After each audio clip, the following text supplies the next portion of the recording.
Any printed material, for example, was considered capitalist propaganda.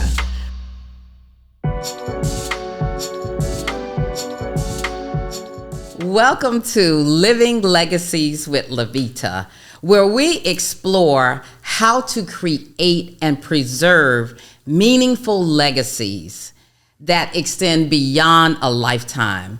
I'm your host, LaVeta, and we're going to delve today into a little bit more about legacy building. My guest here, BiBi LeBlanc, we actually met at a Seminole chamber meeting. Okay, we were sitting together and we were talking, and she came out and talked about her coloring book. And I thought it was the absolute neatest thing ever, because it's something so small that you could just put in your purse. Mm-hmm. So when we start talking even more and more and more about it, we met for coffee, we listened a little bit. BiBi listened to my legacy, why my company was called Living Legacies, and that is a result of my father's passing and seeing the legacy that he bestowed upon, this whole town, just everyone, the lives that he touched. Mm-hmm. So again, it's like about our legacy. What does your legacy look like? And that's the one thing that I implore everyone to really think about. What does your legacy look like? What are you doing right now? So with that, BiBi, I would love for you to give a background about where you grew up and just the legacy that you see yourself now, as you see yourself now. Okay. I was born in the American sector of West Berlin. And when I tell people that, they're like, what does that even mean? And so I grew up in Berlin during the Cold War.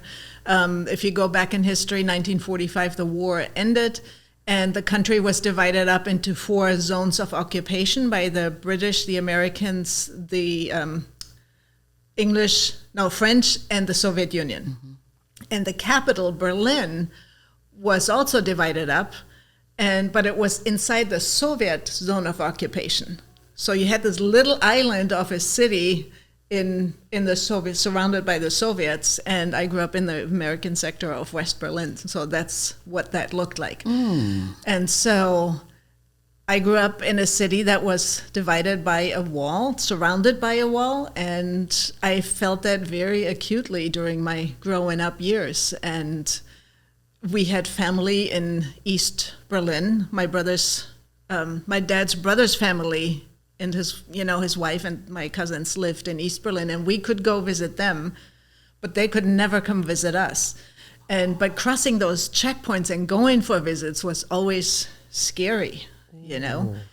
And because we were not allowed to bring much of anything. I mean, we could bring some food or maybe some, jeans or something, some clothing or something, but any printed material, for example, was considered capitalist propaganda.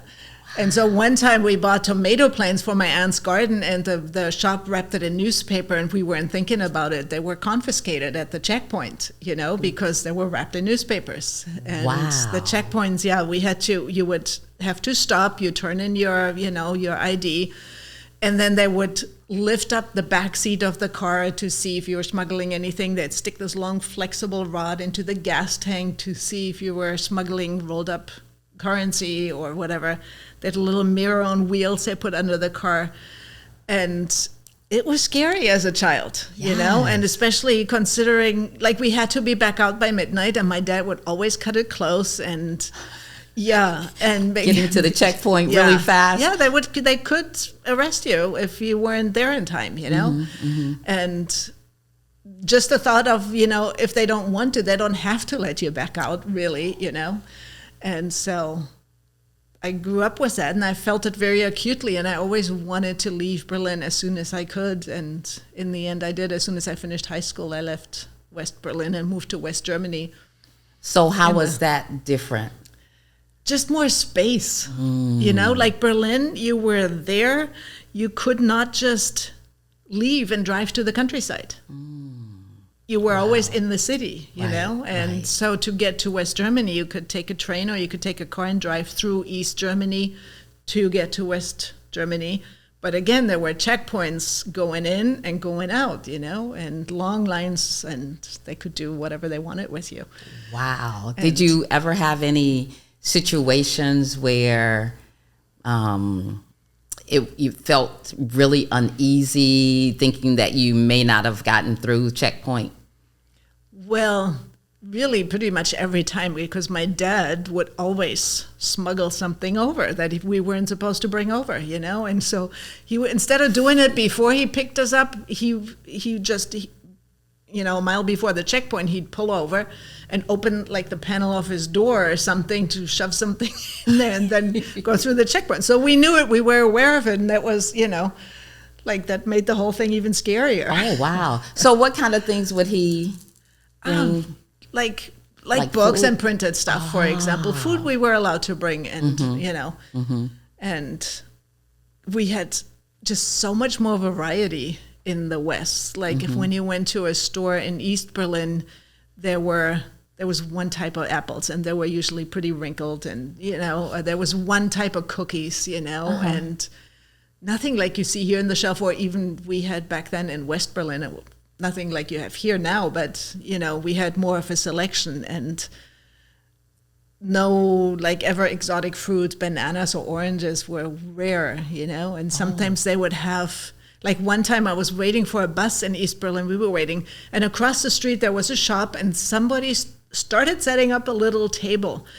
And before the bus came 2 minutes later, there was a line around the block because people knew he was going to be selling something that wasn't usually available. They didn't even know what it was. Didn't make any difference. They lined up, you know. And so those are some of the moments I remember.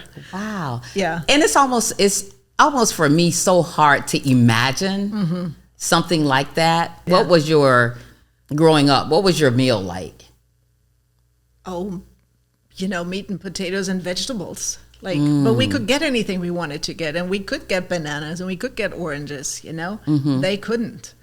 And it wasn't just that. It was other things too. There was always shortages of things. Like I remember my aunt talking about trying to get an alarm clock.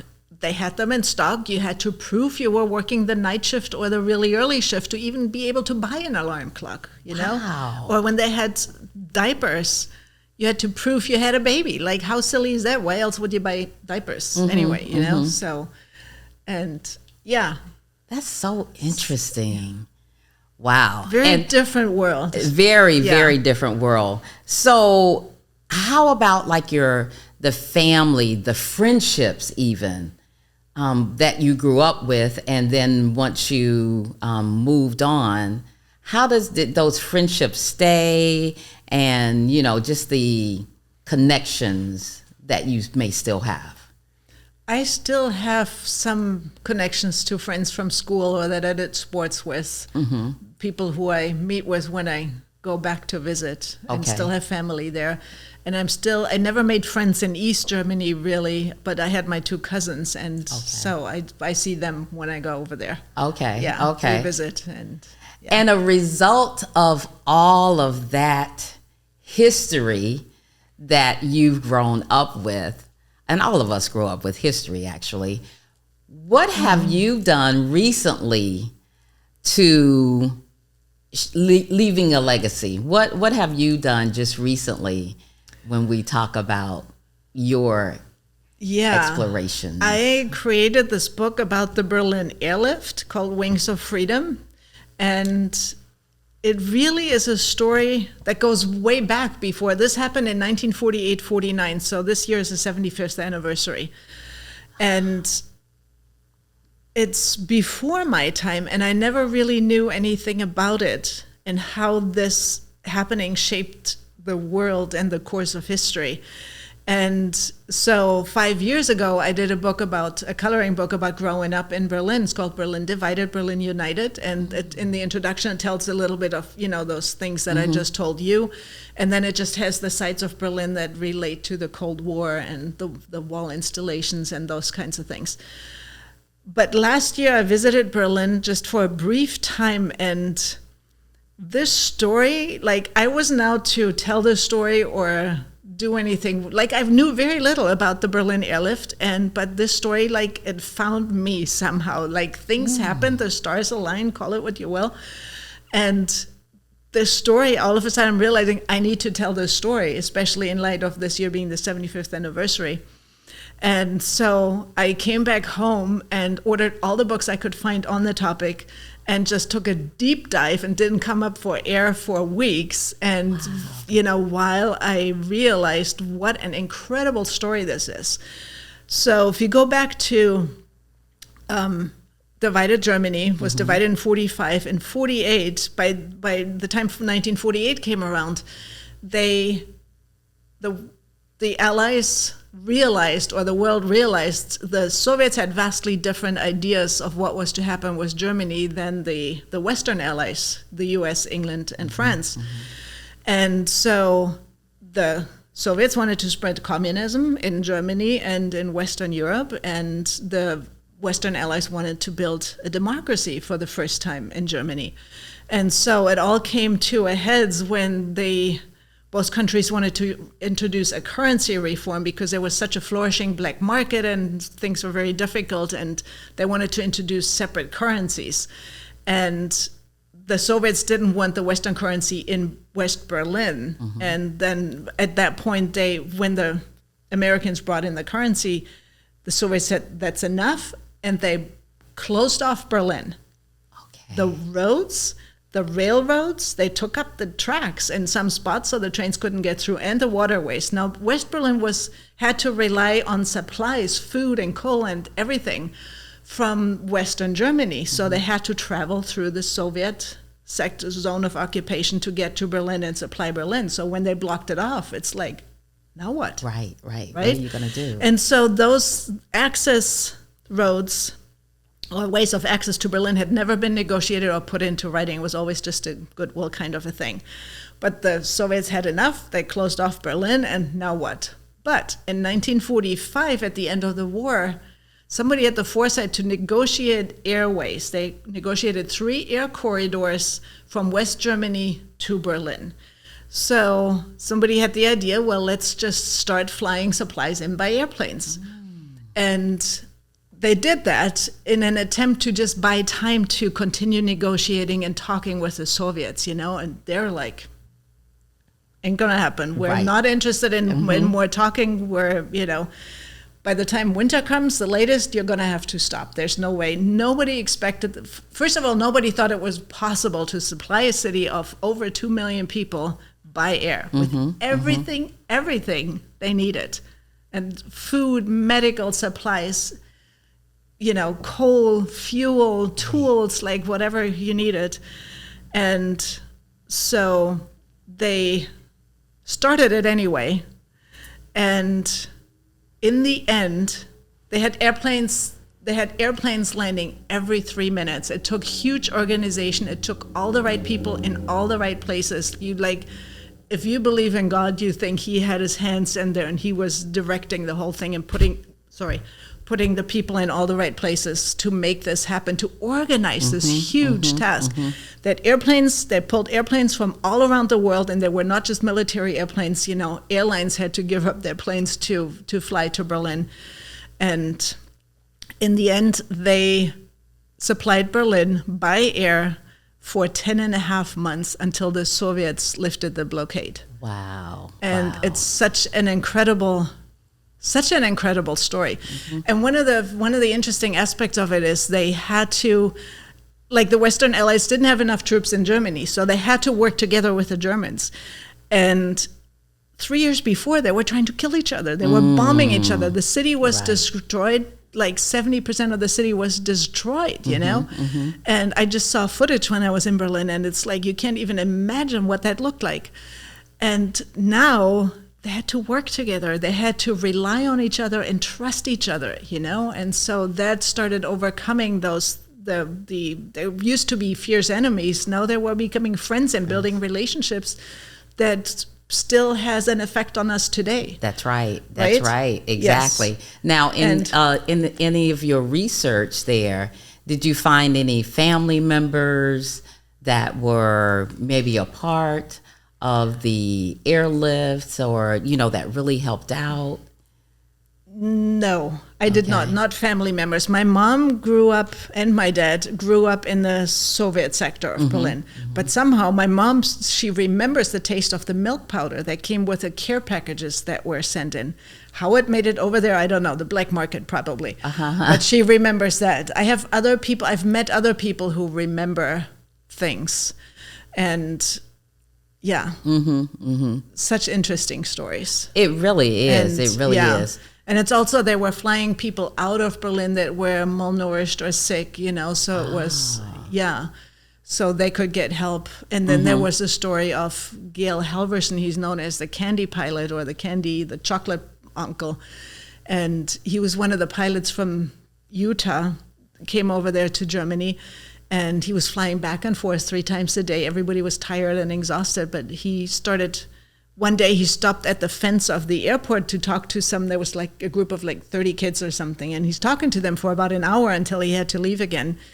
And he had 2 sticks of gum in his pocket, and he's like, I can't give that to the kids, it's not enough, but he turned back around when he left and gave it to them anyway, just followed a gut, and gave it to the kids, and they shared the 2 pieces of gum as much as they could share it. They were sniffing the paper because they've never smelled anything. Mint gum smells so good. I still have fond memories of that.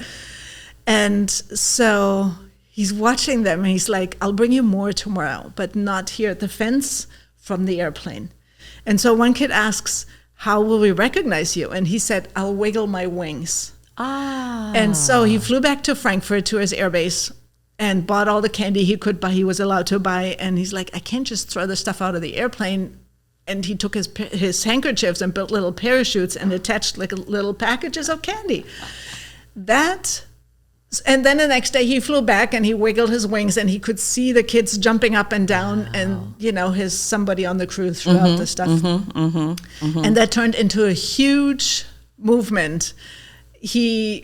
First he kept it a secret, and then letters started arriving at the airport from kids. Can I please have some chocolate? Can you fly over my house? One kid drew him a map, and all these incredible stories. And so one of his commanders, I guess, sent him to the U.S. He saw what this did to build the morale and build the friendship and the relationships.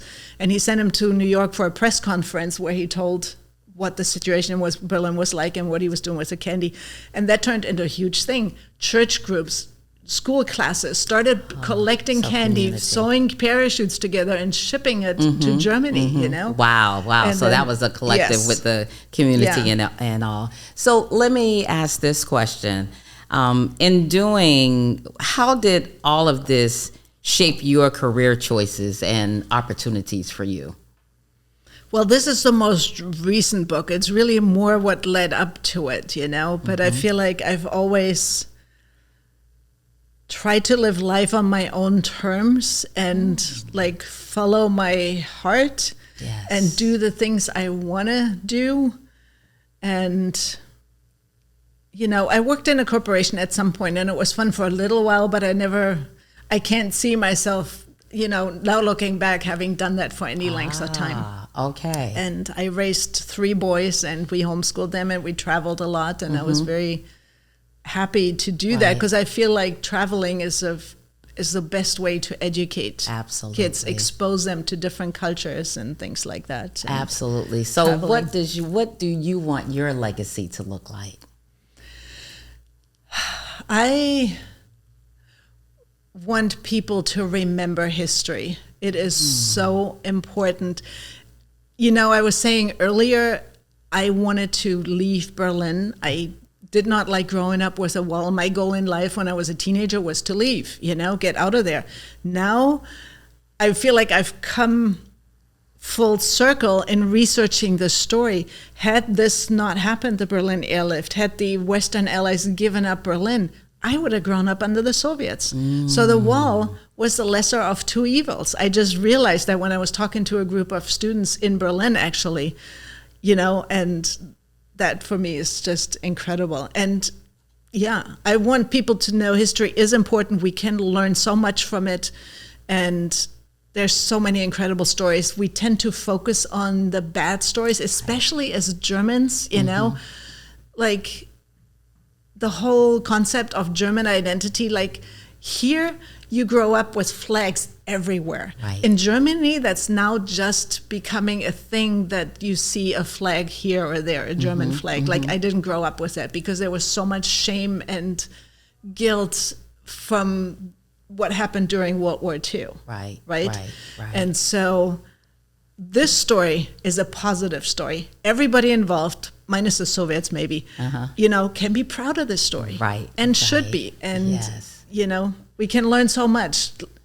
Yeah. And that's it. And that's so important. And thank you for sharing your story, and also making sure that we continue to talk about history, what history is all about, you know, and just share stories on a constant basis, and not be ashamed of the stories that we tell. So that is so important. So I thank you so much, because I know growing up that was tough, but look at you now. Yeah. Look at you now. That's what's so amazing, that you can really make your own destiny. You can create your own destiny, and you can create your own legacy. Yeah. So I thank you. And that's something I learned in this country after I moved here. Okay. During that time. Yes. Thank you so much for being on today. And Thank you for all of having my me. viewers, this is what it's all about. What about your legacy? Listen, think about what legacy you want to leave in this world. So again, I'm Living Legacies with LaVeta, and I'm your host, LaVeta Hayes. So make sure you look at all the podcast channels for our Living Legacies with LaVeta podcast. Take care.